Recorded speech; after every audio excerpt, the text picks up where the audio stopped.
کار میں لاتا ہے رضا اس کو شفیع، تیری سرکار میں لاتا ہے رضا اس کو شفیع، جو میرا غوث ہے اور لاڈلا بیٹا تیرا۔ محبت سے درود پاک پڑھ لیجیے۔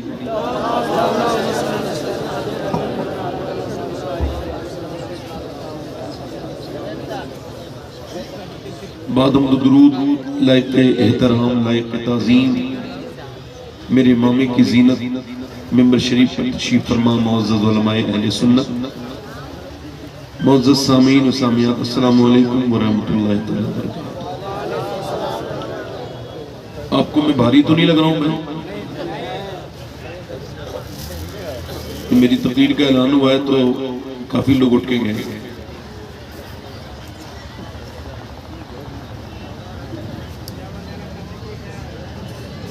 دنیا کی سب سے بڑی جو ضرورت ہے نا، وہ یہی ہے کہ انسان یہ سمجھ جائے کہ وہ کیوں پیدا ہوا۔ اس سے بڑی کوئی ضرورت نہیں دنیا میں۔ جب اس طرح سے لوگ کرتے ہیں تو بڑی تکلیف ہوتی ہے کہ جب اعلان ہوتا ہے تو لوگ اٹھ کے جانے لگتے ہیں۔ 10-5 منٹ سن تو لے سکیں کہ آپ کے فائدے کی بات کریں گے کہ نہیں کریں گے۔ بڑے خاموش ہیں آپ لوگ، کوئی کسی نے کہہ دیا آپ سے خاموش نہیں؟ کوئی سبحان اللہ وغیرہ یاد ہے؟ ایک تو یہ کیمرے والے اتنے ہو جاتے ہیں کہ یہی بیچ میں محفل منقطع کر دیتے ہیں کہ کوئی بات کرنے کا مطلب نہیں ہے، بیچ میں بیٹھ جائیں گے اور یہ اینٹینے لگا لیں گے۔ آپ لوگ ذرا قریب آ کے بیٹھے ہیں، قریب آ جائیں، تھوڑا قریب آ جائیں، جو بیچ میں جگہ ہے اس کو خالی کو بھر دیں۔ مہربانی کریں گے تھوڑا سا میں آپ کی بڑی آپ ذرا مائک ٹھیک کریں، اس کا ٹیبل بڑھائیں، تھوڑا آواز ٹھیک کریں۔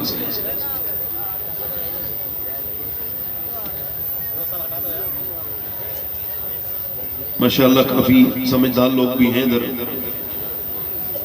کچھ لوگ تو جلسے میں خالی آئے ہیں۔ جب تک لوگ اسے مذاق جلسے کو سمجھیں گے اس سے کچھ ملے گا تو نہیں۔ آپ جب تک اسے یہ نہیں سمجھیں گے یہ حضور کی محفل ہے تو یہ کیا دے دیں گے آپ؟ اب حضور کی محفل میں کوئی کہہ کہا تو نہیں لگا تھا، سرکار کی محفل میں انسان فری تو نہیں ہو جاتا نا۔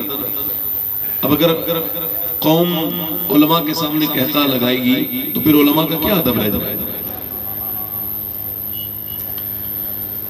جب اللہ نے یہ فرمایا کہ بندوں میں بہترین لوگ وہ ہیں اور وہ جو ڈرتے ہیں وہ علماء ہیں، یا جو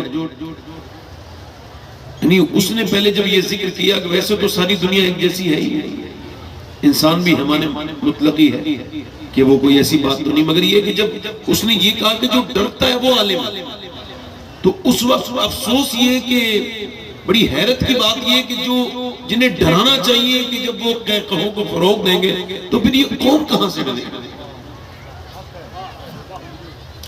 کیا ایسا نہیں ہو سکتا ہے کہ ہم لوگ تھوڑی دیر کے لیے سنجیدہ ہو جائیں، بیٹھ جائیں؟ میں یہ سب باتیں کرتا نہیں ہوں مگر آج کر رہا ہوں کہ تھوڑا سا میں نے یہاں میں نظام اس طرح کا دیکھا۔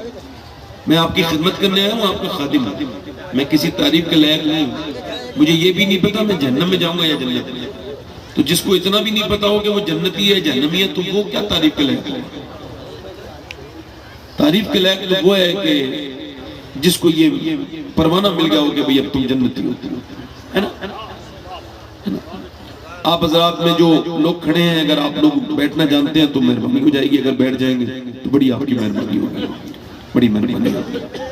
خیر مجھے عجیب سا تو لگ رہا ہے روز کی محفلیں دیکھ کے، آج کی محفل دیکھ کے بالکل آپ خاموش سے بیٹھے ہیں، کچھ لوگ تو کچھ بول ہی نہیں رہے ہیں۔ سبحان اللہ کہنے میں 90 نیکیاں ملتی ہیں، اور آپ کو اگر کم لگتی ہیں نیکیاں تو میں اس سبحان اللہ والی نیکیوں کو بڑھوا بھی سکتا ہوں۔ میں دعا کروں گا کہ اللہ آپ کو مکہ دکھائے، اور پھر آپ مکے میں جب سبحان اللہ کہیں گے نا تو ایک نیکی کا ثواب پھر 1 لاکھ کے برابر ہو جاتا ہے۔ مدینے میں ایک نیکی کا ثواب 50,000 کے برابر ہو جاتا ہے۔ اور حضور فرماتے ہیں یہ جو سبحان اللہ ہے نا یہ زبان پر ہلکا ہے مگر میزان پر بھاری ہو جائے گا۔ یہ اللہ تعالیٰ نے آپ کو پیدا ہی اس وجہ سے کیا کہ آپ اس کا یاد کریں، اس کا ذکر کریں۔ یہ ذرا پیر بھائی سمیٹ کے بیٹھو، ہاں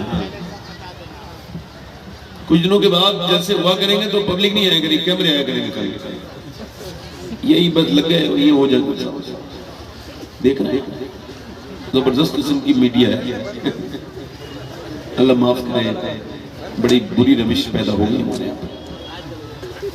خیر, اللہ آپ کو سلامتی کے ساتھ رکھے, خوشیاں دے. ہمارے محبوب گوہر صاحب اللہ تشریف رکھتے ہیں. یہ بڑے نیک انسان ہیں اور رضویات کے حوالے سے بڑی ان کی جو ہے وہ قربانیاں ہیں. اللہ تبارک و تعالیٰ انہیں اعلیٰ حضرت کا فیضان خصوصی عطا فرمائے. تو ماشاءاللہ ابھی محمد علی فیضی صاحب بہت اچھا پڑھ رہے تھے اور اس سے پہلے شعیب رضا وارسی صاحب نے بڑا اچھا پڑھا. میں نے کوئی نعت نہیں پڑھنی ہے, میں تو بس تقریر شروع کر رہا ہوں. مجھے آپ یہ بتائیں, آپ خیریت سے ہیں؟ کیا کہا آپ نے؟ کاش کہ ہماری زندگی میں یہ الحمدللہ عام حالات میں بھی شامل ہو گیا ہوگا. کیا حال ہے جب کوئی پوچھتا ہے نا تو انسان اپنا سارا دکھڑا رو دیتا ہے. کیا حال ہے اور بتائیں تو یہ ایک روایت سی بن گئی ہے. نہ کوئی کسی کے بارے میں سنجیدہ ہے, بھائی جیسا تھا نا ویسے کر دو, ابھی جیسا تھا نا ایسے ٹھیک ہے. تو بھائی یہاں آپ کا مائک بہت اچھا ہے, میرا ہی مائک خراب ہے پرسنل, آپ کا مائک بہت اچھا ہے, اللہ آپ کو برکت عطا فرمائے. بس یہاں رہنے دے, بس میں نے کچھ کرنا نہیں, آواز صاف جانی چاہیے. بس میں یہ عرض کر رہا تھا کہ اپنی ترجیحات کا تعین بندہ جب تک نہیں کرے گا تب تک وہ زندگی میں پریشانی رہے گا.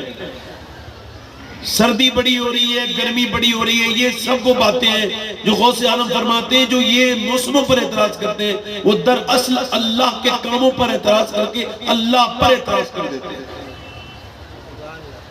ادھر اپنی بات بتائی, اسے اپنی بات بتائی, اس کے سامنے روئے, اس کے سامنے جا کے روئے. اللہ کی نعمتوں کو تو شمار نہیں کیا بلکہ ناشکری انسان کرتا رہا. کتنی بھی دولت مل جائے, جتنا اس زمانے میں اللہ نے اولاد آدم کو نوازا ہے, آدم علیہ السلام کے دنیا میں آنے کے بعد اب تک اتنا کبھی نہیں نوازا. جتنی نعمتیں اس وقت اس کے پاس موجود ہیں, چاہے وہ سواری کی شکل میں ہو, چاہے وہ کھانے کی شکل میں ہو, چاہے وہ سونے کی شکل میں ہو, چاہے وہ آسائش کی شکل میں ہو, مگر جتنا انسان ناشکرہ اس وقت ہے اتنا شاید کبھی نہیں تھا. یہ جو آپ کو پوچھتے ہیں نا خیریت ہے, یہ اصل میں سنجیدہ نہیں ہوتے.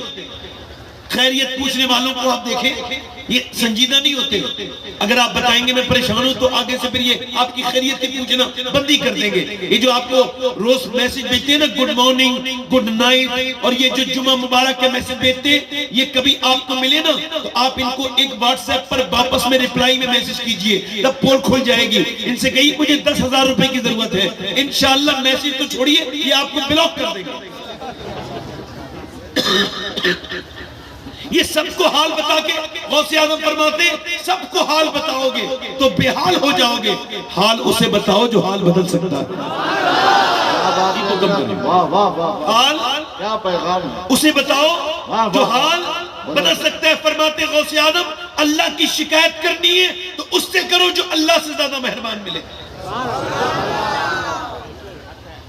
آپ نے اپنا رونا رو رو کے اپنی عزت پامال کر دی.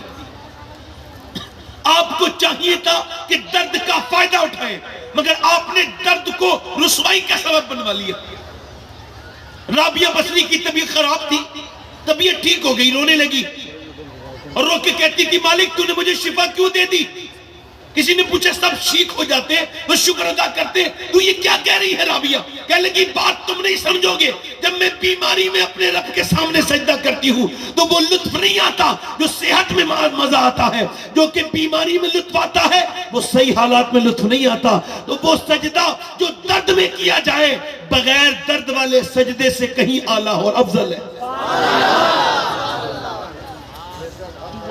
میں کشمیر گیا تھا, کشمیر تو غیر مسلم بھی جاتے ہیں, یہ کوئی بڑی بات تو نہیں ہے نا, مگر وہاں جو بات ہوئی تو وہ سنانا بڑی بات ہے. ایک سلیم نام کا آدمی تھا, اس کو کینسر ہو گیا تھا, میرا پرانا شناسا تھا. کسی نے کہا ذرا آپ اس سے ملاقات کریں, اس کی طبیعت خراب ہے. میں اس کے گھر گیا, میں نے کہا سلیم بھائی کیا حال ہے؟ کہنے لگے اللہ کا شکر ہے. میں نے کہا میں نے سنا ہے آپ کو کینسر ہے. کہنے لگے سنا نہیں ہے سید صاحب, مجھے لکھا پڑا کینسر ہے, اور ٹاٹا اسپتال ممبئی والوں نے کہا ہے کہ تم 2 مہینے کے بعد مر جاؤ گے, 90% تمہارا معدہ برباد ہو چکا ہے. میں کہا پھر کس بات کا شکر ادا کر رہے ہیں؟ کہنے لگے شکر اس بات کا ہے کہ کتنوں لوگوں کو اچانک موت آ جاتی ہے. سید صاحب غور تو کریں, کتنے اچانک حادثاتی طور پہ مر جاتے ہیں, کوئی ایکسیڈنٹ سے مر جاتا ہے, مگر میرے رب نے کرم کیا ہے کہ مجھے 2 مہینے کا موقع دیا ہے توبہ کرنے کا. مجھے لگتا ہے کہ 2 مہینے میں ضرور میرا رب مجھ سے راضی ہو جائے گا. بات ہے سید صاحب قبلہ زندہ باد. میں نے کہا یہ آپ نے داڑھی کیوں رکھائی ہے؟ کہنے لگے اب تو کنفرم ہو گیا نا حضور کی بارگاہ میں جانا ہے, قبر میں سرکار کو دیکھنا ہے. کہا پھر؟ کہنے لگے اور تو کوئی نیکی نہیں کی تھی, گنہگار بڑا تھا, میں داڑھی رکھا کے جاؤں گا, عرض کر دوں گا حضور یہ سنت رکھا کے آیا ہوں, کاش کہ آپ کرم فرما دیں, قبر میں لہرائیں گے تا حشر چشم نور کے, جلوہ فرما ہوگی جب طلعت رسول اللہ کی. کہنے لگا سید صاحب بات یہ ہے, کہنے لگا سید صاحب بات یہ ہے کہ دن تو کٹ جاتا ہے مگر رات نہیں کٹتی. میری چھوٹی بیٹی 3 مہینے کی ہے اور بڑا بیٹا 3 سال کا ہے, مگر اللہ کا شکر ادا کرتا ہوں. مگر کبھی کبھی سوچتا ہوں میرے بچے جیتے جی مجھے یتیم لگتے ہیں. کتنا درد ہے دنیا میں. آپ صرف اسی دنیا سمجھ رہے ہیں جہاں آپ ہیں, ہسپتالوں میں ایک بڑی دنیا آباد ہے. کتنے ہسپتالوں میں سسک رہے ہیں, کتنے برباد ہو رہے ہیں لوگ. نوجوانوں کی توجہ اپنی طرف چاہتا ہوں. یہ جو اپنے آپ کو سمجھتے ہیں کہ جوانی ہمیشہ رہے گی, نہیں نہیں بیٹے, یہ جو بوڑھے بیٹھے ہیں نا یہ بھی کبھی جوان ہوا کرتے تھے. آج تیری جوانی تجھ سے گناہ کروا رہی ہے. آج تو اپنی جوانی کے نشے میں اللہ کو بھولے بیٹھا ہے. ایک آدمی مجھے الہ آباد میں اپنے گھر لے گیا, کہنے لگے ذرا دعا کرتے میرے بچے کی بڑی طبیعت خراب ہے. میں کہا ٹھیک ہے, میں کہا سمجھے کوئی طبیعت ایسی خراب ہوگی. میں جب گیا تو اس کا 28 سال کا جوان لڑکا, وہ کوما میں پڑا تھا, 4 سال ہو گئے تھے, یعنی 24 سال کی عمر میں گر گیا تھا, اور وہ اے سی لگا رہا تھا, اوپر سے نیچے گرا, اس کو ہوش نہیں تھا, اس کے سر میں ایسی چوٹ لگی تھی. وہ کہہ رہا تھا سید صاحب میں سبزی بیچتا ہوں, میں نے سبزی کے ساتھ ساتھ اپنی دکان تک بیچ دی, اور میرا بیٹا تب بھی پھر بھی ٹھیک نہیں ہوا. میں نے ہندوستان کے کئی اسپتالوں میں علاج کرایا مگر میرا بیٹا ٹھیک نہیں ہوا. اس کی بیوی 6 مہینے کے بعد چھوڑ کے چلی گئی تھی. اب ہمارا ایک ہی کمرہ ہے, اسی میں یہ جوان بیٹا ہے, اس کے ناک میں نلکی لگی ہے, اس کی لیٹرین پیشاب اس کی ماں دھلاتی ہے. تو وہ کہتی, کل کہہ رہی تھی سید صاحب سے کہنا جب وہ کل کو آئے کہ دعا کر دیں یا تو میرا بچہ مر جائے یا ٹھیک ہو جائے, کیونکہ مجھ سے اپنے جوان بیٹے کی لیٹرین دھلانے میں شرم آتی ہے. 28 سال کا لڑکا, جوان, تندرست, اور وہ کوما میں. مجھے اپنے حضور کی حدیث یاد آئی. اللہ کے رسول فرماتے ہیں, میرے آقا ارشاد فرماتے ہیں, میرے حضور فرماتے ہیں کہ جس میرے امتی کے پاس ایک وقت کا کھانا ہے اور جسے اللہ نے صحت دی ہے, فرماتے ہیں جسے صحت دی ہے وہ مالدار ہے, اسے اللہ کا شکر ادا کرنا چاہیے. مگر آج یہ ہے کہ اس کے سامنے روئے, اس کے سامنے روئے, یہاں اپنی بات بیان کی, یہاں اپنا پریشانی بیان کی, اور پھر جب آپ کسی کے سامنے روتے ہیں تو آپ پھر اسے منہ دکھانے کے لائق نہیں رہتے, کبھی آپ نے سر اٹھانے کے لائق نہیں رہتے. مولا علی فرماتے ہیں سب کے سامنے رو گے, جو سب کے سامنے روتا ہے وہ رب کے سامنے نہیں روتا, اور جو رب کے سامنے روتا ہے وہ سب کے سامنے نہیں روتا.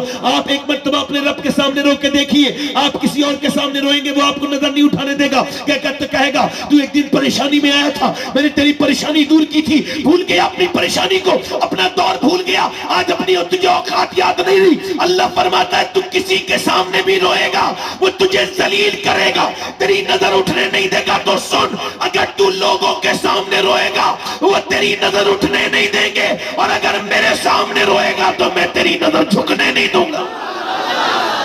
نعرہ تکبیر, نعرہ رسالت. خواجہ مہاراجہ کانفرنس, حضور سید شباہت میاں صاحب قبلہ. بولو تو صحیح طرح سبحان اللہ. آج آپ دیکھتے نہیں کہ کوئی ادھر جا رہا ہے, کوئی ادھر جا رہا ہے, کوئی ادھر جا رہا ہے. نوجوان نسل کا حال یہ ہے, میں آپ کو کیا بتاؤں. حضرت سیدنا امام حسن بصری بیان کرتے ہیں کہ بصرہ کے اندر ایک حافظ اور قاری تھا. ہمارے نظر میں اس سے بہترین قاری کوئی نہیں تھا, نہ اس سے بہترین حافظ کوئی تھا. کہتے ایک دن فجر کی نماز کے بعد میرے پاس آ کے رونے لگا. میں نے کہا کیا ہوا حافظ صاحب؟ کہنے لگے میری طرف دیکھ کے بولا حضور مجھے قرآن بھول گیا, میں رات میں سویا ہوں, صبح اٹھا ہوں, قرآن کی ایک بھی آیت یاد نہیں رہی, کیا ہو گیا؟ آپ نے فرمایا کیا ہوا تھا؟ کہنے لگے کل ایک لڑکی گئی تھی بس اس پہ بری نظر میں نے ڈال دی تھی, اس پہ ایک نظر میں نے بری ڈال دی تھی, بدنگاہی کر لی تھی, اسے شہوت کی نظر سے دیکھ لیا تھا. حضور اس کے دیکھنے کے بعد میرے دل سے قرآن نکل گیا. اللہ اکبر, ذرا بتائیں تو اللہ کا کلام اس دل میں نہیں رہتا جن آنکھوں میں گندگی ہو. تو مجھے بتاؤ کہیں ایسا نہ ہو کہ مرتے وقت یہ ایمان کے طوطے اڑ جائیں. میں آپ ذرا غور کریں, آج نوجوانوں کی آنکھوں کو کوئی شرم نہیں, کوئی حیا نہیں, کوئی انہیں تمیز نہیں. آج کل رات میں لمبی لمبی جو ہے وہ فلمیں اور بڑی بڑی جو ہے وہ ریلیں, گندی تصویریں ہم سب یہ جو ہے نوجوان لڑکے دیکھتے ہیں, ان کی تنہائیاں برباد ہو چکی ہیں. اللہ اکبر. امام محمد غزالی فرماتے ہیں کہ ایک حدیث بیان کرتے ہیں. حدیث یہ ہے کہ ایک عتبہ بن غزوان نام کے صحابی ہے, انہوں نے اپنی تلوار چلائی ہے. تلوار چلاتے انہوں نے اپنی تلوار چھوڑی, اپنا خنجر نکالا, آنکھ میں مارا, آنکھ نکال کے پھینک دی. حضرت ابو موسیٰ شریف کہتے ہیں لوگ جب اسے دیکھ کے حیرت کرنے لگے, میں نے کہا اے عتبہ, لوگ تجھے دیکھ کے کہتے ہیں کہ تو پاگل ہو گیا ہے, یہ تو نے آنکھ کیوں نکال دی, یہ غضب کر دیا, کیا ہوا؟ کہنے لگے حضور مجھے سب کو جواب نہیں دینا ہے, رب کو جواب دینا ہے, میں سب کی باتوں پہ نہیں جاتا. کہا عتبہ بتانا تو نے اپنی آنکھ کیوں نکال کے پھینک دی؟ کہنے لگا بس حضور کی حدیث یاد آ گئی تھی, اللہ کے رسول فرماتے جب کوئی بدنگاہی کرے گا اس کی آنکھ میں جہنم کی آگ ڈالی جائے گی, جہنم کی کیلیں ڈالی جائیں گی. تو میری نظر کل تلوار چلا رہا تھا, ابھی تھوڑی دیر پہلے تو ایک لڑکی پہ چلی گئی, بس حضور کی حدیث یاد آئی, میں نے سوچا میری آنکھ مجھے جہنم میں نہ لے جائے, میں یہی سوچ کے میں نے اپنی آنکھ نکال دی. اب بتاؤ میرا اللہ مجھے معاف کر دے گا؟ اس کی ایک آنکھ سے آنسو گر رہے تھے, ایک آنکھ سے لوتھڑے خون کے گر رہے تھے. ایک صحابی رسول یہ کہتا ہے مگر آج ہمارے نوجوانوں کی تنہائیاں, وہ فیس بک پر گندی تصویریں دیکھتے ہیں, لمبی لمبی ریل دیکھتے ہیں, ان کے پاس کچھ نہیں بچا, بربادی کی طرف قوم جا رہی ہے. اب میں آپ کے نعروں سے کیسے مطمئن ہو جاؤں؟ مجھے بتاؤ آپ کے نعرے مجھے کیسے مطمئن کر دیں گے؟ کیا میں اندھا ہوں؟ کیا میں پاگل ہوں؟ نہیں, میں کسی بھی صورت میں آپ کو اس طرح سے نہیں ہوں. مجھے سب خبر ہے کس طرح کے حالات ہیں. آج لڑکیاں ناچ رہی ہیں گھروں میں, آج دیکھو یہ ابھی میں ادھر سے نکل کے آیا ہوں, معاذ اللہ ان جلسوں میں بھی میاں معاذ اللہ وہ فیشن کر کے گھوم رہی ہے. یا انہیں خوف خدا نہیں ہے؟ کہ آپ کو خوف خدا نہیں ہے؟ کیا تم دنیا میں یہی بٹر کشتی کرنے کے لیے آئے ہو؟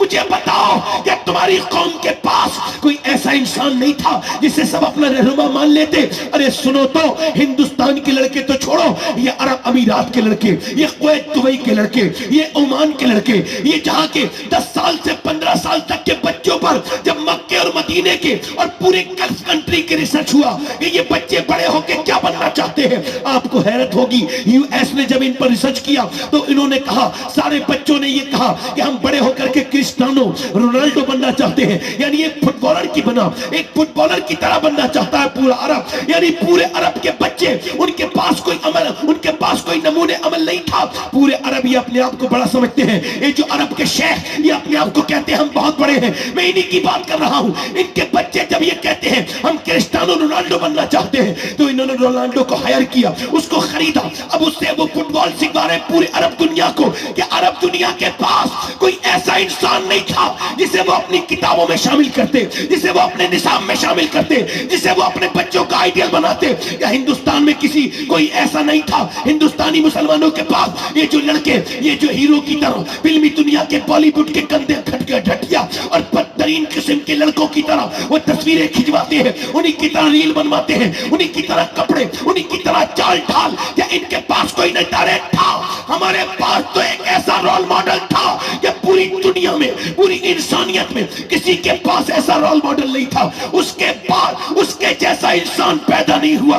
وہ رہا 10 سال مدینے میں, اور 10 سال کے اندر اس نے 1060 شہر فتح کیے. یعنی 3 دن کے اندر وہ ایک شہر پر اسلامی جھنڈا لگاتا تھا. وہ کون تھا کہ میاں اس نے 10 سال کے اندر 4000 مساجد تعمیر کر کے دکھائی, 4000 مساجد تعمیر کر کے دکھائی. وہ کون تھا جس کے کپڑے پہ تو 17 پیمنٹ لگے تھے, مگر اس کا حال یہ تھا اس نے ایک کربٹ لی تو رومن ایمپائر کو برباد کر دیا, ایک کربٹ لی تو اس نے میاں برطانیہ کی نیندیں حرام کر دی. وہ کون تھا آدھی دنیا کا حاکم جس کے بارے میں امریکہ کے وائٹ ہاؤس میں 2009 میں کھڑے ہو کر کے براک حسین اوباما نے کہا تھا کہ اگر دنیا میں 1 سال عمر کی عمر اور ہو جاتی تو پوری دنیا میں سوائے اسلام کی اور کوئی مذہب نہیں ہوتا. نعرہ تکبیر, دونوں ہاتھوں کو اٹھا کر نعرہ رسالت, مسلک اعلیٰ حضرت خواجہ مہاراجہ کانفرنس حضور سید شباہت میاں صاحب قبلہ کیا ہمارے پاس نہیں تھے صحابہ اکرام جن کا ہم ذکر کرتے ہیں؟ آج لوگ کہتے ہیں صحابہ کی توہین ہو رہی ہے. ابے کیوں نہیں ہوگی؟ تمہاری محفلوں میں ذکر کتنا ہوا ہے صحابہ کا. افسوس ہے کہ جن صحابہ کو قرآن نے اپنے اندر جگہ دی، اب جلسوں میں اور جلوس میں اور بڑے بڑے اعراس میں انہیں جگہ نہیں ملتی. پیر صاحب اپنے ساتھ لاتے تعریف کرنے والا اپنا، انہیں کسی پر یقین نہیں کہ یہ تعریف کر پائے گا نہیں کر پائے گا. افسوس ہے ان میرے نبی کے غلاموں کو بھلانے والوں جنہیں قرآن نے اپنی آیت کہا.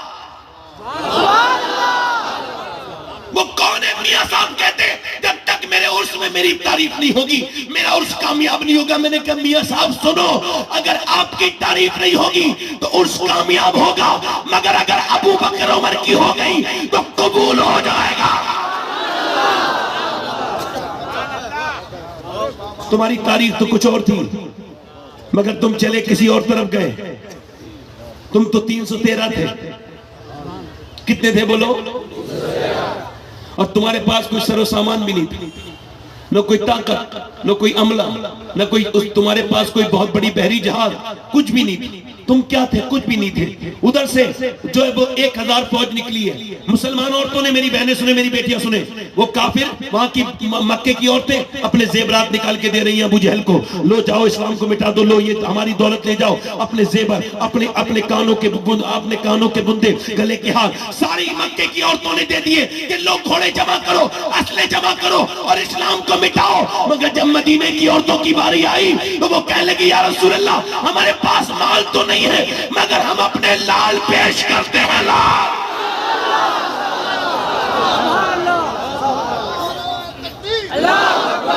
واہ واہ مہاراجہ کانفرنس. حضور اقدس صلی اللہ علیہ وسلم نے میٹنگ بلائی ہے. میرے صحابہ ادھر آؤ. مکے سے ایک لشکر چلا ہے اور وہ کہتے ہیں کہ نبی کو باندھ کر کے لے کے آئیں گے. ابو جہل اتنا اوور کانفیڈنس میں کہتا ہے نبی کو رسیوں میں باندھ کے لے کے آئے گا. اب تم میں کون ہے جو میرے ساتھ چلے؟ 313 صحابہ پیٹ پیٹ سے لگے ہوئے، کپڑوں پہ پیمان، ہاتھوں میں ہتھیار نہیں، مگر اتنی سرکار سے محبت. آگے بڑھ کے بولے حضور ہم جانے کے لیے تیار ہیں، ہم جانے کے لیے تیار ہیں. سرکار نے فرمایا سوچ لو، تمہارے پاس 2 تلواریں ہیں، ان کے پاس، تمہارے پاس 2 گھوڑے ہیں، ان کے پاس 100 گھوڑے ہیں، تمہارے پاس 7 تلواریں ہیں، ان کے پاس 1000 تلواریں ہیں. تمہارے پاس وہ طاقت نہیں ہے جو ان کے پاس طاقت ہے. بولو چلو گے؟ تو صحابہ کرام انصار و مہاجرین ایک زبان ہو کے بولے یا رسول اللہ کوئی موسیٰ کی امت تھوڑی ہے جو بھاگ جائے گی، امت مصطفیٰ کی ہے، جان دے دیں گے.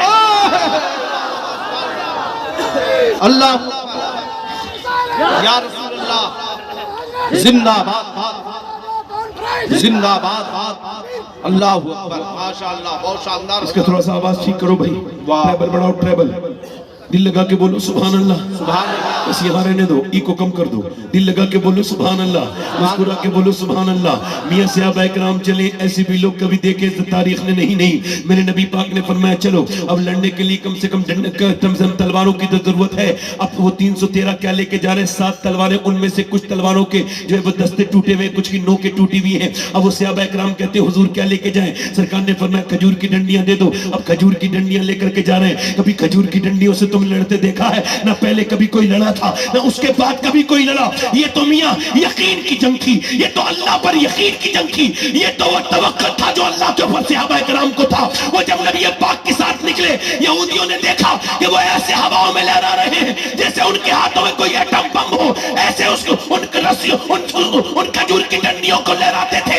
صحابہ کرام کو جب دیکھا یہودیوں نے تو مسلمانوں سے بولے مسلمانوں کیا فارغ ہو گئے دماغ سے؟ کیا پاگل ہو؟ کیا بتاؤ کیا کبھی کھجور کی ڈنڈی نے تلوار کا مقابلہ کیا ہے؟ تو صحابہ بولے او یہودیاں سنو، نہ کھجور کی ڈنڈی پر نہ تلوار پر ہے، بھروسہ جتنا بھی ہے مدینے کی سرکار پر ہے. نعرہ تکبیر، نعرہ رسالت.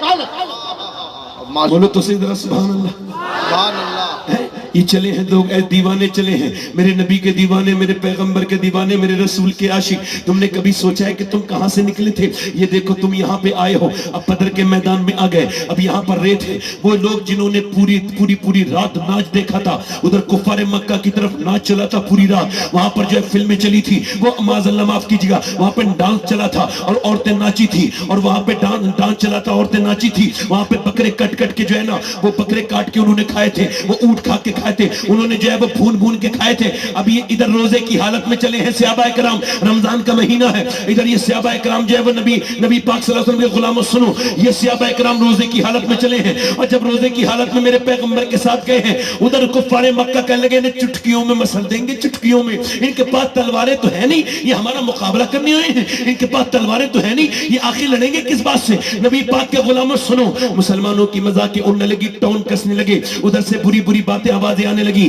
یہ ہم سے لڑیں گے، ان کے پاس تلواریں تک نہیں ہیں. تو سنو میرے بھائیوں، سنو وہ دن بھی تھا کہ میرے پیغمبر نے آج سجدے میں سر رکھ دیا، میرے رسول نے آج سجدے میں سر رکھ دیا. تم رکھتے ہو سجدے سر؟ نہیں، تم تو نہیں رکھتے اب سجدوں میں سر. میرے نبی نے سجدے میں سر رکھ دیا، دنیا کو بتایا کہ جب کوئی مسئلہ پیش آئے تو سجدہ کرنا سیکھو. میرے نبی نے سر سجدے میں رکھا، اور سر سجدے میں رکھنے کے بعد تپتی ہوئی ریت پہ حضرت سیدنا ابوبکر صدیق کہتے ہیں جتنا اس دن حضور کو روتے دیکھا اتنا کبھی نہیں دیکھا. میرے نبی اتنا روتے ہیں، میرا امام کہتا ہے آنکھیں رو کے سجانے والے، جانے والے نہیں آنے والے. آنکھیں کچھ کہتی ہیں تجھ سے پیغام او درے یار کے جانے والے. آج جس پیغمبر کو آپ بالکل بھی یاد نہیں کرتے، جس کی آنکھوں کی طرح اللہ نے آنکھیں کسی کی نہیں بنائی، جس کا چہرہ بالکل بے مثال ہے، جس کی نظریں، جس کی زلفیں، میرا امام کہتا ہے وہ کمال حسن حضور ہے کہ گمان نفس سے جہاں نہیں، یہی پھول خار سے دور ہے، یہی شمع ہے کہ دھواں نہیں. میرے پیغمبر نے سر سجدے میں رکھا ہے، اتنا روتے ہیں کہ وہاں کی ریت، بورے بدر کی ریت، میرے نبی پاک جہاں روتے ہیں، مسجد عریش اس وقت جہاں بنی ہے بدر کے میدان میں، وہاں کی پوری ریت بھیگ گئی، حضور کے رونے سے پوری ریت بھیگ گئی. حضرت ابوبکر صدیق عرض کرتے ہیں یا رسول اللہ آپ سر اٹھائیں، اللہ رحم کرے گا، مگر حضور سر نہیں اٹھاتے ہیں. بلکہ میرے نبی نے جو بشارت بدریوں کو دی، اللہ اکبر، جا کے دیکھو آج بھی جلی لفظوں میں اس بدر کے میدان میں اللہ کی آیت، اللہ کا قرآن لکھا ہوا ہے، وَلَقَدْ نَصْرَكُمُ اللَّهُ بِبَدْرٍ وَأَنْتُمْ أَذِلَّةٌ. وہ کون سا دن تھا؟ آج اللہ نے مدد کی تھی کن کی؟ بے سر و سامانی میں. اللہ کے پیغمبر نے سر سجدے میں رکھا ہے اور بشارت کیا دی ہے اس بدریوں کو. سنو میرے نبی پاک عرض کرتے ہیں میرے مالک، میں نے جو پوری زندگی، میں نے جو محنت کی ہے مکے کی پوری زندگی میں نے جو پریشانیاں اٹھائی ہیں، میرے اوپر اونٹ کی اوجڑیاں رکھی گئیں، اونٹ کی بھاری اوجڑیاں رکھی گئیں، میرے گلے کو دبایا گیا، میرے گلے کو دبایا گیا. اے میرے مالک، میرے اوپر پتھر مارے گئے، میرے سر کو پھاڑا گیا، میری بیٹیاں 9 دن بھوکی رہیں، اور میری بیٹیوں نے پیڑوں کے پتے کھائے، اور میں طائف کے میدان میں گیا. کبھی طائف کا میدان یاد ہے تمہیں کون ہے؟ میرے تایا کہتے تھے بیٹے طائف کے میدان کو مت کھولنا، ایک ہفتے میں طائف کا میدان ضرور پڑھ لیا کرنا. میں کہتا تھا ابا کیا کہ طائف کا میدان پڑھو گے تو حضور سے محبت بڑھے گی. کون سا طائف کا میدان؟ میرے نبی کے اوپر، اللہ کے رسول کے اوپر پتھر مارے ہیں طائف کے لوگوں نے، اور کتنے پتھر کے حضور کی پنڈلیاں مبارک پھٹ گئی ہیں، اتنی ماری کہ پھٹ گئی ہیں. نبی پاک کے سر میں سے خون نکل رہا ہے. حضور اقدس صلی اللہ علیہ وسلم میرے آقا کریم کو اللہ اکبر زید نے اپنی گود میں اٹھایا ہے. یہ کون سا دن تھا؟ اللہ اکبر بدر کا. میرے نبی آج کیا عرض کرتے ہیں؟ اے میرے پروردگار، وہ جو میں نے میرے پروردگار وہ جو میں نے پریشانیاں اٹھائی ہیں، وہ جو میں نے ساری دقتیں اٹھائی ہیں، اس کے بدلے میں یہ میرے 313 مسلمان تیار ہوئے ہیں، یہ میرے 313 عاشق، یہ میرے متوالے، یہ میرا ابو بکر، یہ میرا عمر، یہ میرا علی، یہ میرا بلال، یہ میرا امیر حمزہ، یہ میرے صحابہ. اگر میرے مالک یہ شہید ہو گئے تو قیامت تک کوئی تیرا نام لینے والا نہیں ہوگا. اے اللہ، میں نے جتنی بھی پوری محنت کر کے یہ 313 تیار کیے ہیں. کبھی آپ نے سوچا اس طرف گئے ہیں آپ کو تو ہنسی کی تقریریں اچھی لگتی ہیں، آپ کو تو بس ہم جنت کی بشارت دے دیں آپ کو بڑا اچھا لگے گا، مگر ہم سے نہ ہو سکے گا بھائی. ہماری غیرتیں بالکل مری نہیں ہیں. ہم تو یہ سوچتے ہیں ہم کدھر آ گئے. میرے نبی نے سر سجدے میں رکھ کے رونا شروع کیا ہے اور عرض کرتے ہیں میرے مالک دیکھ یہ 313 جو آئے ہیں ان کے پاس کوئی طاقت نہیں ہے، یہ تو کمزور ہے بالکل، یہ روزے کی حالت میں آئے ہیں، انہوں نے کھانے بھی ٹھیک سے نہیں کھائے ہیں، ان کے ہاتھ میں تلوار تک نہیں ہے، مگر تیرے نام نام کے صدقے تیرے نام پہ بھروسہ کر کے آئے ہیں میرے رب ان پر اپنا فضل فرما مہربانی فرما میرے نبی روئے ہیں اور جب میرے حضور روئے ہیں میرا امام کہتا ہے اجابت کا صحرا عنایت کا جوڑا دلہن بن کے نکلی دعائے محمد اجابت نے جھک کر گلے سے لگایا بڑی ناز سے جب دعائے محمد جب میرے پیغمبر روئے ہیں اللہ کا کرم جوش میں آیا حضور نے سر اٹھایا اور مسکرانا شروع کیا حضرت علی فرماتے ہیں میں نے دیکھا اچانک ہوا چلی ہے اور تیز غبار اڑی ہے ریت کی میں نے اس کی حضور یہ کیا ہے فرمایا میرا پہلا وزیر جبرائیل اترا ہے زمین پر اور وہ بھی 500 فرشتوں کے ساتھ اترا ہے اللہ کے رسول نے فرمایا پھر جبرائیل حضرت علی نے عرض کی حضور پھر ایک ہوا چلی حضرت علی کہتے ہیں میں نے اس کی حضور یہ کیا ہے فرمایا دوسرا میرا وزیر میکائیل اترا ہے اور وہ بھی 500 فرشتوں کے ساتھ اتر گیا ہے اب میرے نبی نے فرمایا چلو میرے صحابہ اللہ کے نام پر شروع ہو جاؤ اب کھجور کی ڈنڈیوں جن کی مذاق اڑتی تھی جن پر ٹون کستی تھی وہی کھجور کی ڈنڈیاں جب لے کے چلے ہیں صحابہ ادھر سے وہ غرور کے مارے تکبر کے کفار مکہ وہ آگے بڑھے مگر وہ لوگوں کی آنکھیں پھیلی کی پھیلی رہ گئی کہ کھجور کی ڈنڈی نے گردن کاٹ دی بولو سبحان اللہ کھجور کی ڈنڈیاں گردن کاٹتی تھی کبھی ہاتھ کاٹتی تھی کبھی میاں کاٹ کاٹ کے نیچے کو گراتی تھی اللہ اکبر کفار مکہ نے یہ منظر دیکھا تو ان سے تاب نہ لا سکے دوڑے بھاگے ان میں بھگدڑ مچ گئی جب وہ بھاگ رہے تھے نا اس میں امیہ نظر آ گیا بلال کو بلال نے دیکھا وہی امیہ جو بلال کے سینے پہ پتھر رکھتا تھا جس نے بلال کو انگاروں پہ لٹالا تھا بلال نے آج اسے دیکھا غصے میں اس کے پیچھے دوڑے وہ دوڑا بلال نے اس کے منہ پہ گھوسا مارا وہ زمین پہ گرا گھوسے کو دیکھا بلال بولے ارے کیا دیکھتا ہے یہ بلال کا گھوسا نہیں ہے یہ تو اسلام کا گھوسا کفر کے منہ پہ لگا ہے نعرہ تکبیر نعرہ رسالت سید سباحت حسین صاحب 70 مارے واہ سبحان اللہ حضرت علی فرماتے 70 کتنے 70 کفار مکہ مارے گا فرماتے 35 سب نے مل کے مارے اور 35 اکیلے میں نے علی نے مارے بولو تو صحیح ذرا بولو تو صحیح کبھی ہم میں تم میں بھی چاہت تھی کبھی ہم میں تم میں بھی راہ تھی کبھی ہم بھی تم بھی تھے آشنا تمہیں یاد ہو کہ نہ یاد ہو اللہ کی رحمتیں آواز دیتی ہیں کہ آج تم 57 ملکوں میں مگر ذلیل ہو مگر تم 313 تھے تم نے اتہاس لکھ دیا تھا جی بے شک سبحان اللہ اب تم نے سجدے کرنا چھوڑ دیا نہ بیٹی روتی ہے نہ باپ روتا ہے کوئی نہیں روتا پریشانی آئی کبھی